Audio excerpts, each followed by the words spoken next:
In the last episode, we talked with Richard Feldman about Elm and a bunch of other things. In this episode, we're going to talk about some of Richard's personal experiences. My name is Jonathan Cottrell. You're listening to Developer Tea, and my goal on this show is to help driven developers like you find clarity, perspective, and purpose in their careers. Of course, a huge thank you to Richard for joining me for this episode. Now let's get straight into the interview with Richard Feldman. So I'm curious about some of your kind of personal experiences on this path. I like to ask engineers to share their more kind of experiential explanations of how their career has gone, because it's easy. The reason I do this is it's easy for a young engineer, for example, young meaning early in their career, to think that everyone else had it smooth. Right, that everything just kind of happened, like a storybook, and they closed that chapter and just smoothly transitioned to the next one. And I'd love to know if you can take us back to a moment in your career where you felt like I don't even know if I want to be a programmer anymore, or maybe there was a moment where you felt like, man, I just don't feel competent at what I'm doing. I feel like I'm not qualified for this, or anything that was a struggle, an inflection point of a struggle in your career. I'd love to know a story like that from you. Yeah, totally. So one of the Java jobs I had, I remember very distinctly feeling that I wasn't, I don't know what the right word is, but it felt like somewhat, the word that comes to mind is soulless, or maybe soul sucking or something like that, in the sense that I just didn't want to go into work anymore. I remember just thinking like, man, if I didn't come into work today and I didn't, write the code that I wrote, somebody else would write that code. I'm not really an important contributor here. It's not like anything that I'm doing here is really unique or like creative. I'm just like, I'm going to come in, and then I have, as I've had throughout my career, an issue tracker, and I'm going to pull the next thing off the issue tracker, and I'm going to make it work. And then I'm going to, repeat until I go home. And if I don't do it, someone else is going to do it. Yeah. The assembly line coder, right? Yeah, exactly. And, I at the time, I needed the money. It's not like I think these days, people with 10 plus years of programming experience, we have the luxury of being able to say, well, if I don't like my current job, I can always leave and go get another job. But I didn't feel that I had that luxury at that point in my career. And I mean, we should all be so lucky as to have that be true of anyone's career, because I know, like most career paths, you don't really get to that point, maybe ever. But I just remember thinking, this is just like draining the life out of me. Just coming in every day and feeling like I'm doing nominally creative work, but it doesn't feel creative anymore. I just sort of lost all. And I remember. So for a lot of my life, I started out programming as a hobby, and then it became a career. In that period of my life, I wasn't even programming at home for fun. I was just, I would just get off work, and I would think, okay, well, that's enough Java for one day. Let's go do anything else. Yeah, I mean, eventually, like another opportunity came along, and I sort of jumped at it because I was, there were a lot of red flags about it, but I was like, anything other than more of this. But I mean, there's a very real possibility that maybe nothing else would have come along, because at that point in my career, I didn't, again, feel like I had a lot of options. And I think if I had stayed, doing that, I could have, assuming my employer didn't go out of business or something, I could have, potentially just stayed stuck in that loop, indefinitely. I might still be doing that same kind of work today. I still get LinkedIn spam from people saying, "Hey, you want to take this Java job?" I'm like, nope. But I can tell other stories about times I really messed up at work. But that's the one that comes to mind as sort of like, that was, I think, for me as a programmer, something that started off as a very exciting, hobby, and then now has come back around to being something that I spend. I mean, my wife jokes that, well, not jokes. She's serious. She's like, your hobby is also your job. Like you write code at work, and then when you're done with work, you write other code for other projects, which is totally true, and has been true for many years now. But yeah, I mean that was that one sort of stretch in my career where I don't know, everything just felt kind of bleak, and I'm glad that when something else did come along, I jumped at it. And honestly, maybe I should have taken more initiative and tried to find something else sooner than I did. Yeah, I was going to ask you, do you have any suggestions or advice for somebody who finds themselves in that kind of situation where they feel like they're just kind of putting in the hours, maybe it's not as creative as they want, or maybe the stack or the tooling or whatever is causing that problem, they feel like they are, just totally burnt out, maybe even considering leaving programming altogether because it's not what they had hoped for?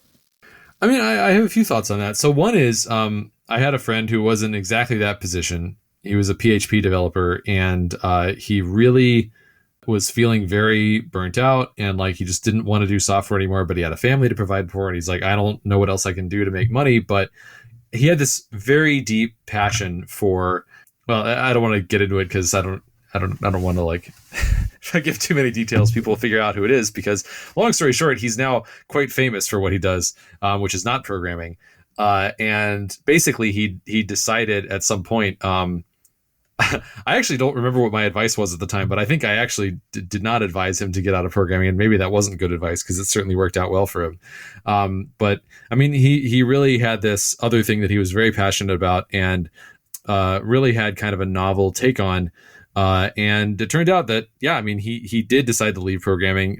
Money was very hard for him and his family for a while, but ultimately it worked out. I mean, he translated that passion. He had that drive to make it happen, and now he's much happier. So I don't, I love programming, but I don't want to pretend that everyone's like me.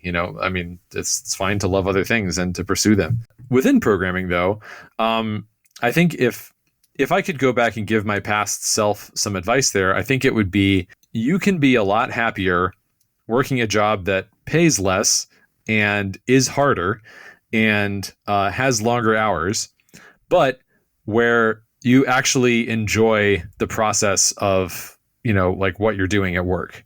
So for me, that was kind of startups. Like at this point, I'm working for the fourth startup I've ever worked for.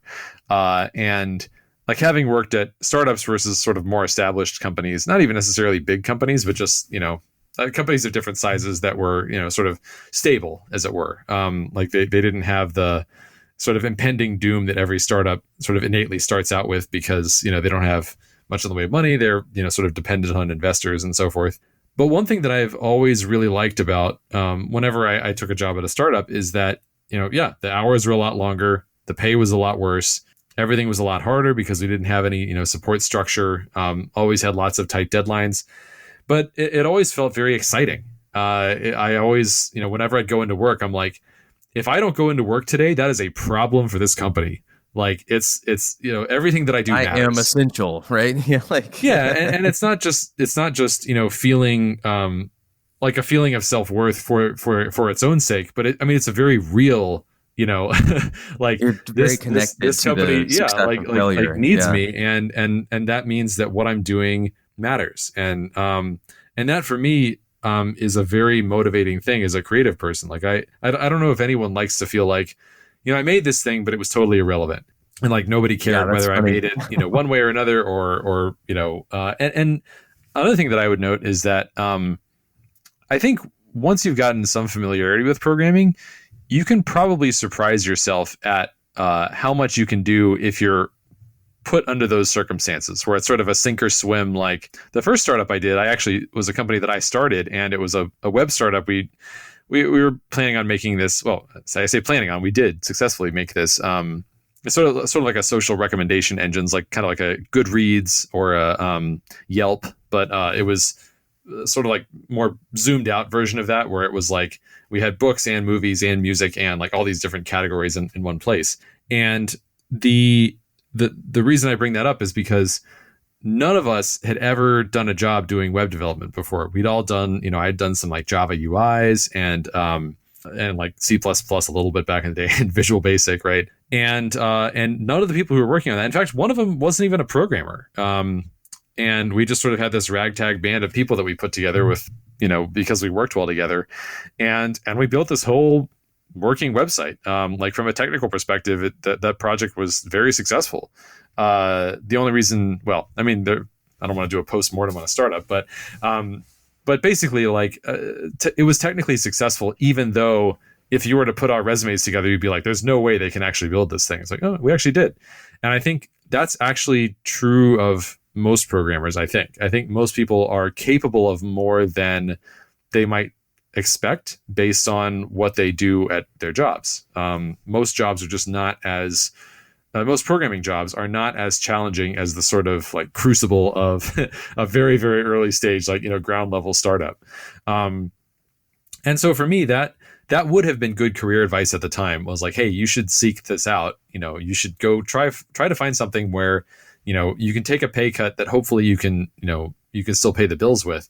And even though it's going to be more hours and it's going to be harder work, you'll be so excited when you get done with work. I mean, you'll be tired, but at least you'll be excited. None of the startups I've ever worked for are anything I could remotely describe as soul sucking.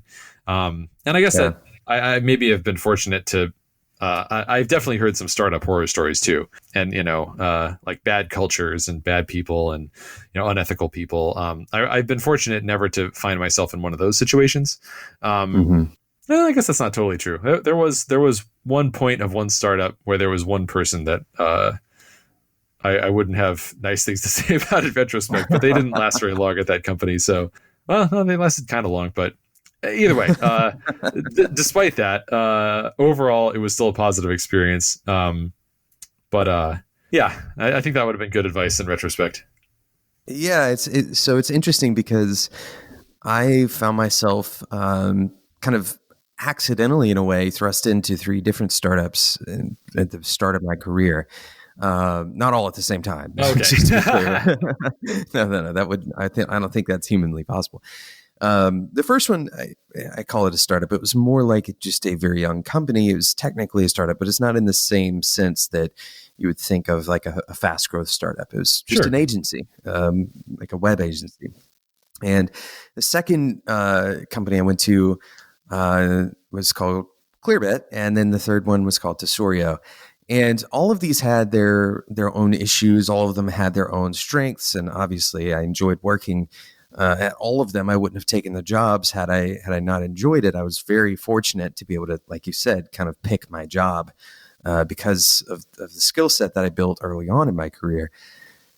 But what's interesting about what you said is this idea that to kind of increase your sense of utility or self-sense of utility at a company, go and work for, you could go and work for a startup that needs your kind of more of that from you.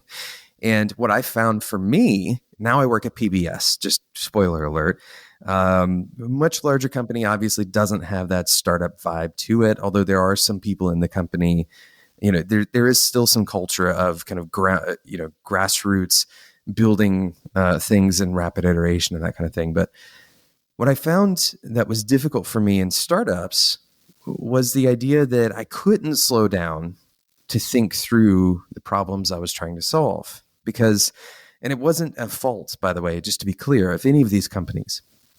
But it was just kind of an artifact of being in a startup, at least at the time. That's what it felt like. We couldn't slow down to solve problems because, getting through the theory or thinking about something more thoroughly, if you did that long enough, the company would die, right? Like you just don't have time to do that. You have to, even if you're wrong about, some part of your analysis, you have to move forward with the very big, rough picture. And for me, that was difficult because I like to think about things, think about this podcast very theoretically, right? I take a step back and try to find the patterns and really do the 5 whys and all that. And it didn't seem like that was something that was easily tolerated in a startup because just frankly, they don't have time for that.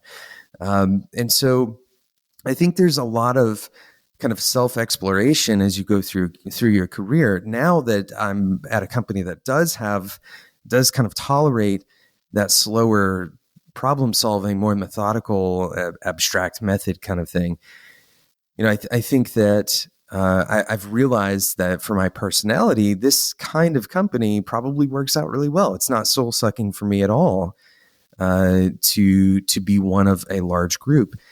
But I can imagine that. So I guess all of that to say, I don't think that you have to place your happiness necessarily on a scale of big company to small company.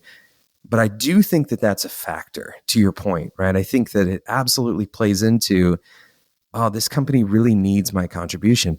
And I think that we all really want to feel necessary, not just necessary, but like we're actually contributing to something with our work, in that we aren't just, you can't just rip me out and replace me very easily.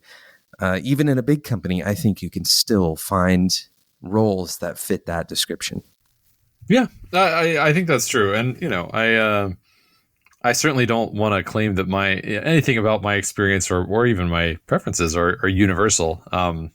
Mainly, I just think, that's a path that I wish I'd known was available to me. And I totally agree with you, by the way, absolutely. about like early stage startups and not having a lot of time to sort of, try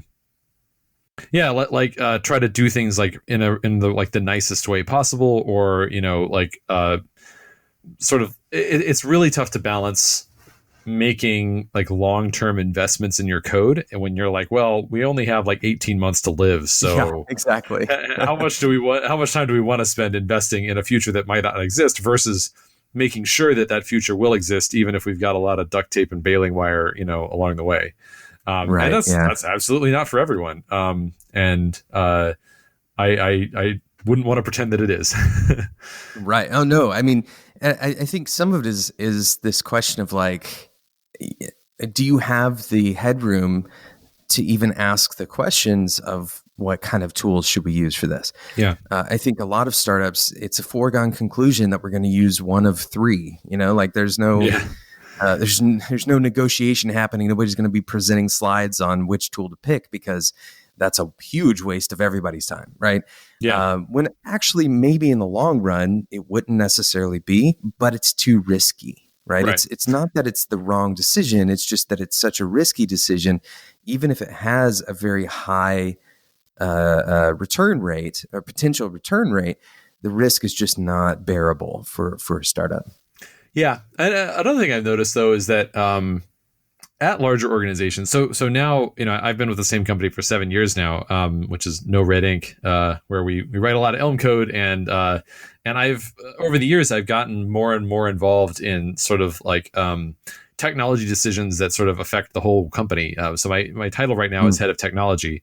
And so I'm dealing with exactly those types of issues now. Where trying to figure out what long-term investments we should make, and in particular, like facilitating the sort of the process of change that involves like transitioning from what we're doing now to something that we think is going to pay off. Because now that we've been around long enough, we're not worried about dying in 18 months. We're a lot more stable and self-sustaining. Right. But I mean, there definitely are their own set of challenges that come with that. But one thing that I have kind of learned is that it's not really feasible for every single person in the organization to have sort of an equal amount of say for that. As much as we might like to do that, there's always going to be people who have, more like longer tenure at the organization. And it's, I have never seen an organization that can sort of counter that, even if they wanted to. Yeah. That really matters if you're sort of early on in your career, because I don't think that I could have gotten, like, let's assume that I were qualified for it, which I don't think I was, but I don't think I could be doing the role that I'm doing now at that earlier stage of my career. Like if someone had dropped me into a company and been like, hey, you're going to help us facilitate like figuring out what our long-term technology, investments should be, like which technologies we're going to go with, and then also help figure out how we're going to make a plan for transitioning, while still building stuff from whatever we're on now to whatever we think is going to be, a better bet in the long run and pay off for us. That type of work, I think, not just requires expertise, but also, trust. Like, if I say, based on having talked to all these different, stakeholders within the company, this is the way that we ought to go for this new project or whatever, that requires a certain level of trust and buy-in from people. And if you're sort of new to the company or new to the industry, it's a lot harder for people to have that trust in you, and a lot easier for people to second guess and say, maybe you get partway through the transition and it's, the going gets tough sometimes, and people say, you know what, why don't we just go back to the thing we were on before? Because at least we know that, Right. I don't know if that would have been a good choice for me back then, but I'm also quite happy doing that now. It's a different set of challenges than what I had before, but they're still fun challenges. Yeah, it's humans are much harder to work with than code is sometimes, right? Sure. It's interesting. I think we could talk for, I don't know, a whole nother interview about the concept of trust and what it really means. What does it mean to trust another person? The kind of mechanistic view of trust is the idea that we can forecast the most positive possible futures from this person, right? You trust them means that you expect what they say is they're likely to stay in line with. And there's all of these things that we could define as trust. But then at the end of the day, a lot of our kind of judgment of trust is not that mechanistic. It's much more of a feeling or kind of a sentiment. And we don't really have these, long notebooks worth of data to determine if we trust a person, right? We're drawing off of a limited set of experiences and, potentially a limited set of data or even a skewed set of data. It's such an interesting concept because it really changes so much about our jobs, and very often we discount the complexity of those types of problems. And I do think that it's as we grow in our careers, we start dealing more and more with the people problem side. Gabriel Weinberg actually says that every problem is a people problem. And I think that's true. If you think about even the design of a language like Elm, it's not that the underlying languages have somehow fundamentally, we didn't change the structure of computation altogether. We changed the way that we interact with it. And that's a people problem. It's expressed in a technical solution, but it still is ultimately a people problem. So I think that's such an interesting role that you find yourself in now. And I can't wait to hear more and read more from you about your kind of navigating through that head of technology versus the other side of the coin of technical problems. Today's episode is sponsored by Linode. Whether you're working on a personal project or managing enterprise infrastructure, you deserve simple, affordable, and accessible cloud computing solutions that allow you to take your project to the next level. Linode has been a sponsor for a long time, and so you might be kind of tuning this ad out if you're a longtime listener, but I want you to pay attention here because some of the details have changed. Now, Linode is offering $100 in free credit for listeners of Developer T. You can find all the details at linode.com/developer T. Linode has 11 global data centers and provides 24/7, 365 human support with no tiers or handoffs, regardless of your plan size. In addition to shared and dedicated compute instances, you can use your $100 credit on S3 compatible object storage, managed Kubernetes, and more. Head over to linode.com/developer T and click on the Create Free Account button to get started. Thanks again to Linode for sponsoring today's episode of Developer T. I have a question for you, and then we'll end out with a couple more kind of quick questions if you have time. Sure. The first question is, what would you kind of tell yourself? What advice would you give yourself if you could kind of visit the younger you, maybe at the beginning of your career? Choose whatever point in time you'd like to visit, but what is something that you wish you could have known earlier in your career that you'd like to share? Hmm. I mean, aside from the sort of digression we went on earlier about changing jobs, number one thing I would try to, I don't know, piece of wisdom I would try to impart on my younger self is try other languages that are outside the mainstream.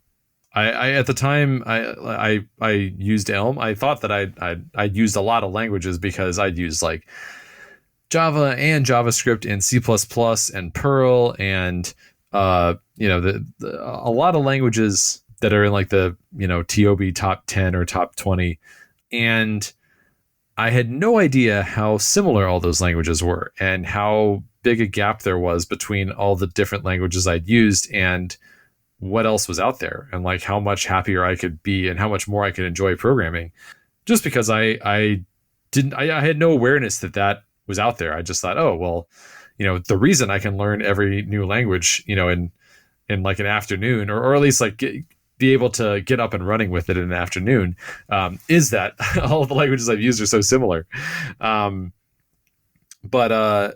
yeah, I think just pushing myself to get outside the mainstream and try a language, and maybe it wouldn't have been Elm, maybe it would have been like Clojure, maybe it would have been Forth, maybe it would have been Prolog, Haskell, like something that's a language that has a significant community, that's Smalltalk, Pharaoh, something that has a significant community. So I'm not, just trying to build someone's research language from scratch, from their like a paper they published once, but something that's like, there's a community there. It's smaller than the community of the language that I've used, but maybe I'll find something that I really fall in love with in a way that I never had with any of the languages that I'd used.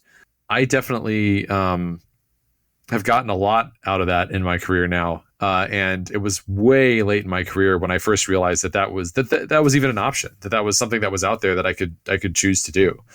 So yeah, I think number one thing is I would have gone back and told my younger self, like, hey, you can use languages that are outside the mainstream. Just, go and look them up. Here's a handful of names, Elm, Clojure, Haskell, Forth, Prolog, what have you. Go Google these things. Yeah, right. Just and just read their like intro to the language, see what it's about, and maybe download it and play around with it for an afternoon and see what you think of it. Read the official guide, and then if you like it, then I don't need to tell you to keep doing it. You just will want to keep doing it. Right. It's kind of interesting, and the way I've looked at languages is you don't have to use a language to know it, or I guess a better way to put that is sometimes languages are just as good as a tool for thinking as they are for building things, and I think that's a good way to say, okay, hey, is there another way to think about this problem? How would I approach it in this totally other, different language that we're not going to adopt anytime soon, but maybe it's going to enlighten a different path of thinking for me that I wouldn't have otherwise discovered. And that kind of gave me the, I guess, a license to go and learn these languages that I knew I was never going to actually take to production, at least at the company I was at, right? We'd have a huge Ruby stack. And it's like, well, what would happen if we implemented this with, I don't know, like you said, Smalltalk? Okay, this particular problem would look like this, X, Y, Z, whatever. And that would help me think through the problem in Ruby differently. I guess Smalltalk and Ruby are kind of probably not a good comparison, but well, I mean, they're very, like, Matt's was extremely inspired by Smalltalk. Yeah. So maybe I should have picked something like a functional language or something. But yeah. So thinking about these languages more as dialects of thinking, rather than if you learn this, then you better be ready to go and use it, for real, right? Like, and I think the wrong language that we often use is we're learning it for fun, right? And that's fine. I think it's okay to learn something for fun too, but when you learn things, they're all kind of playing off of each other, and sometimes it's just as good to learn something for fun for your career as it is to learn it for serious. I don't know what the opposite of learning for fun is, but for misery, I don't know. But I think that's it's one of the most consistent things that I hear from programmers like you, from successful career-long programmers, is that they engage themselves with languages not necessarily because they have a specific problem they're trying to solve, but because they're trying to expand their way of thinking about working with computers. Well, yeah, I mean, I'd say whatever your motivation is for trying it, I think the main thing is to try it. And not just to, think about it or like read a blog post about it, but to actually like write some code in that language and see what it feels like. And I think that's where you get the most benefits, is from the actual doing of trying it out for real. Last question, and then we'll wrap up. Thank you again for your time today, Richard. I appreciate it. Yeah. What do you wish more people would ask you about? What do I wish more people would ask me about? It's a great question. I wish I had an answer off the top of my head. Man, I it's such a good question, and yet I can't think of one thing. It's okay to have. I guess the thing is that there's a lot of topics. Right? There's a lot of topics that I like talking about, but I don't know if it's necessarily like that I wish people would ask me about them. Like, for example, I'm really interested in like programming language design now. I've gotten a lot more interested in that as I've gotten exposed to more languages over the years. But I wish people would ask me that just so I could talk to them about it, because I like talking about it. But it's not necessarily something that everybody wants to hear, and it's also not necessarily a quick answer, Yeah, it's not like something you can go and sit at a bar, or I guess right now we're not going and sitting in bars anyway, but it's not something you could talk about just off the cuff. I mean, I certainly can. It would just, we'd need another hour. Right. Yeah. Yeah, that makes sense. So if somebody was to run into you, let's say in a virtual conference these days, they could ask you, what is the latest resource that you found, or an interesting, maybe a book or something on that subject of language design, and have a good conversation with you about that. Yeah, I guess one topic that I think is very interesting and very under discussed, so maybe this is the actual answer to that question, is the intersection between programming language design and API design. So that's the standard library of the language, and like what does that encourage, and how does that connect with the language itself, and furthermore, things like how connected are they? Some languages are didn't originally necessarily have a standard library. Maybe they just had some like built-in functions, and then later they got a standard library, or maybe early on they had something you could call a standard library, but it was very, very small, and there was like a de facto standard library that emerged later. I would say actually that's true of JavaScript, where like for a long time jQuery was the standard library for JavaScript, I would argue, because the one that sort of shipped with the language was so small and not useful enough for the purposes that people wanted to use the language for. And then jQuery actually influenced the standard library, and people on the jQuery team ended up actually becoming part of the JavaScript core team and that kind of thing. Oh, sure. Yeah. And I think like an interesting example of how these things can evolve over time and how they can influence each other is Smooshgate. I don't know if you remember this or heard about it. Yes.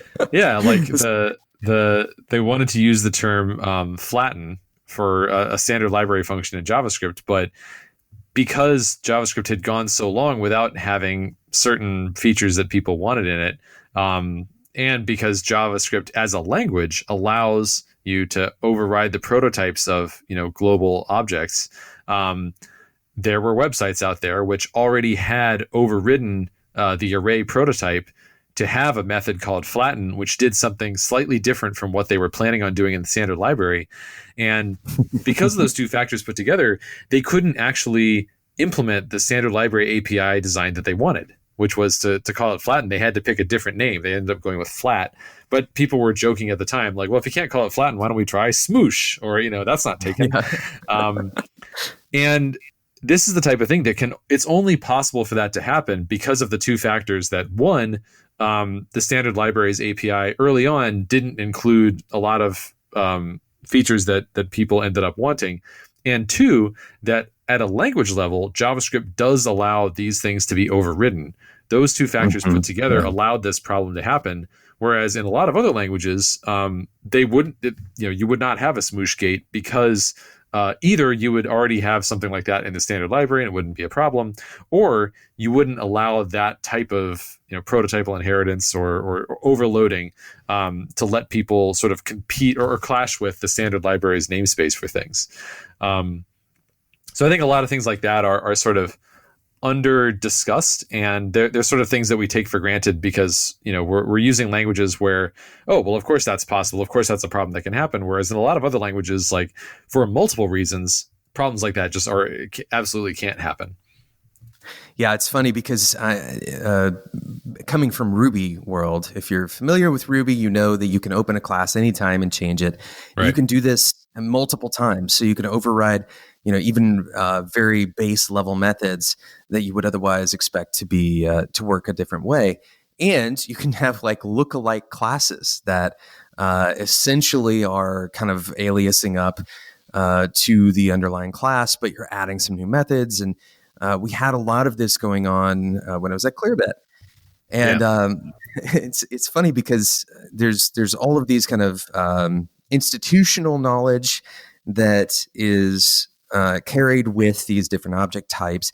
This happens a whole lot. And actually, it's funny you bring up jQuery because it's very similar to the way that Rails changed the way people think about Ruby.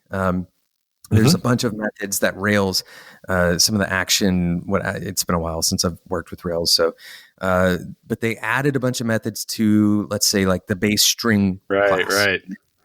And now people are expecting that to work in their Sinatra project or something, right? Or Rails says, oh, you know what? That's probably a bad idea to include by default. Let's pull it out and make it opt-in. You got to add the gem. And so suddenly there's a bunch of Stack Overflow posts about, why is this string method not working? Well, because it's not there. It's not a part of in the same way that a lot of people are asking, why is $sign doing something totally unexpected? Well, because you don't even have jQuery on the page. You're using the new $sign thing that Chrome implemented or whatever. And so it's all these weird clashes between kind of what we expect, or maybe it's the wrong encoding that we have in our head, that this tool has become so ubiquitous with another thing that they're kind of married in our minds. And this is now the kind of fundamental behavior of the language when actually it's not. Yeah. So bringing it back to something we talked about earlier, like Elm doesn't have those language features for overloading. Like it doesn't have the JavaScript style prototypal inheritance. It also doesn't have the Ruby style like method overloading. And so as a consequence of that, things in the standard library, everybody has the same experience.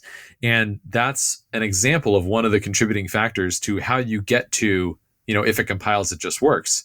We wouldn't necessarily think of that. It's like, oh, well, how does Elm achieve that? It's actually by subtracting features that break that. And it turns out if you don't create this, or if you don't include the language features that lead things to break, number one, you can find that things break way less often than you're used to.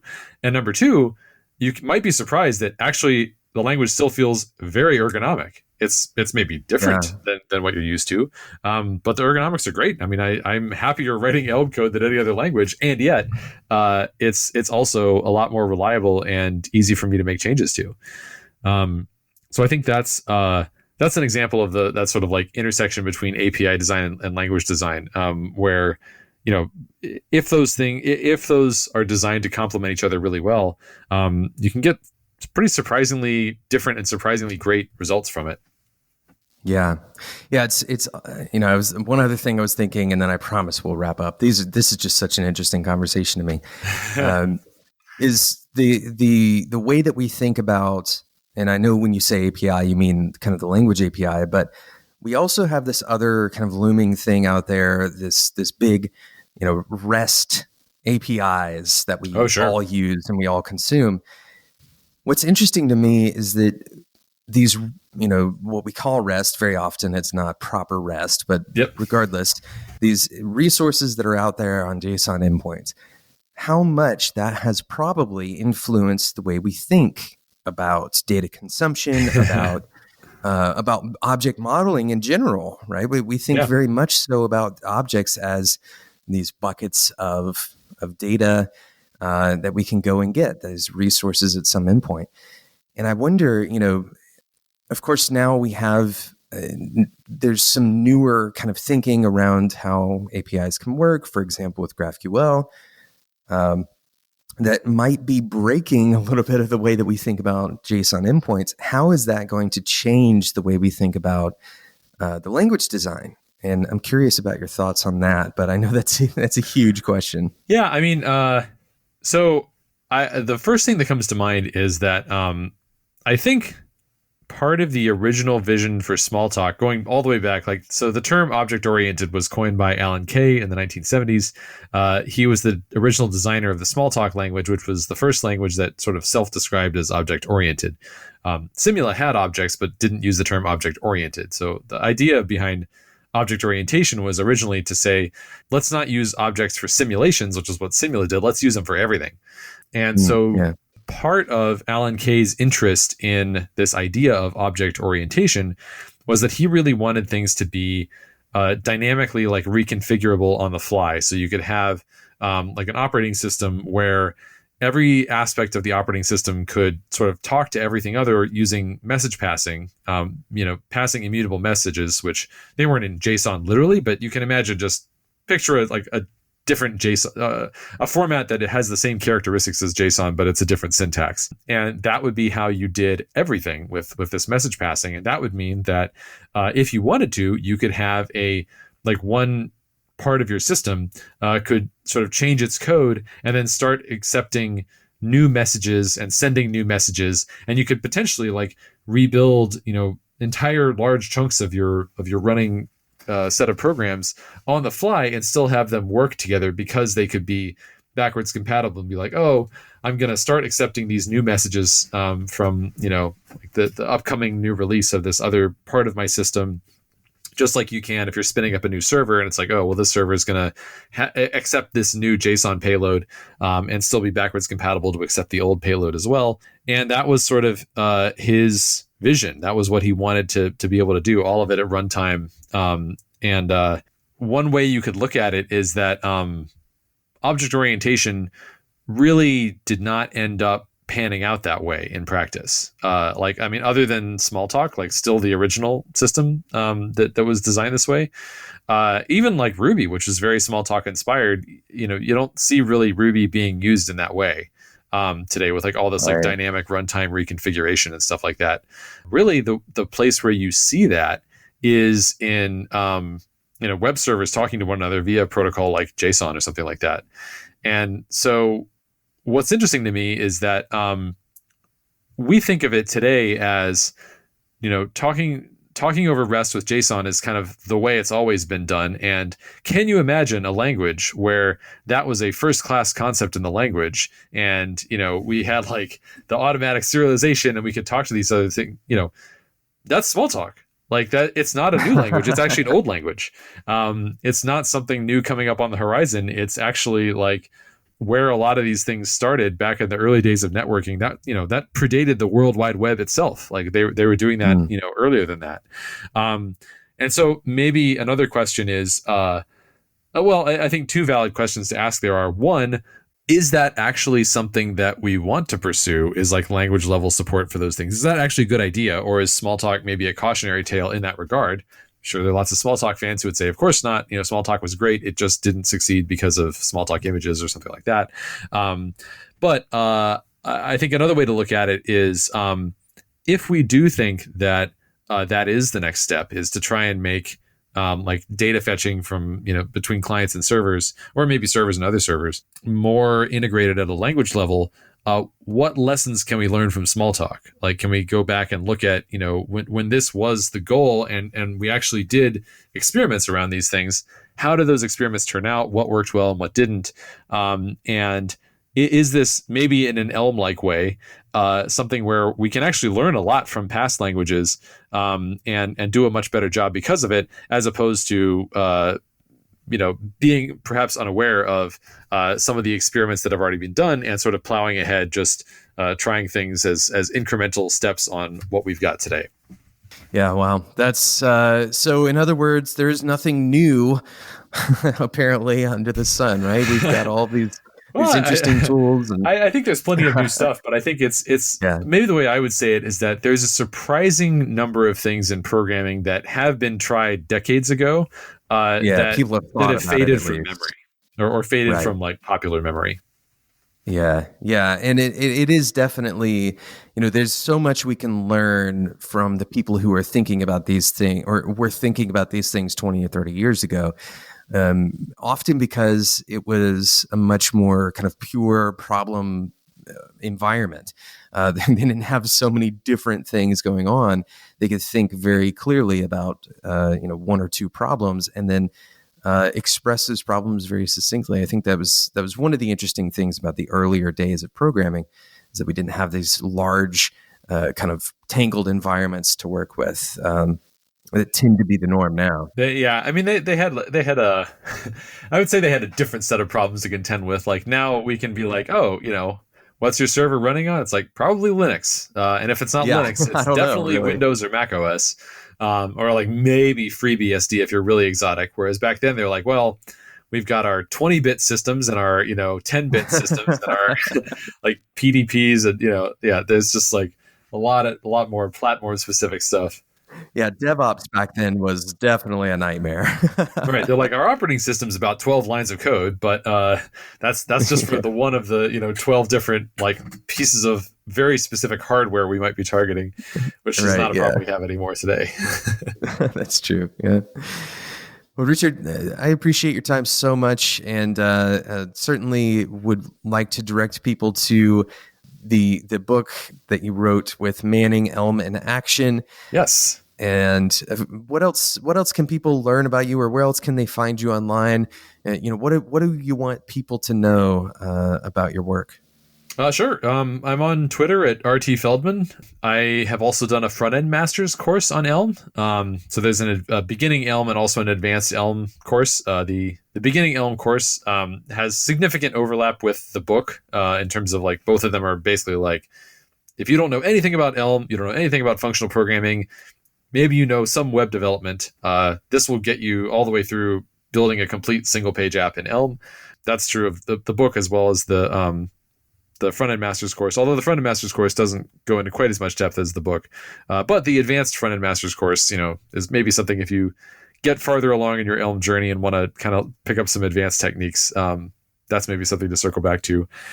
Other than that, I've also given a bunch of talks online. So if you just put in like YouTube Richard Feldman programming, you'll find a bunch of talks. Two of which are get into some of this like history of programming language stuff.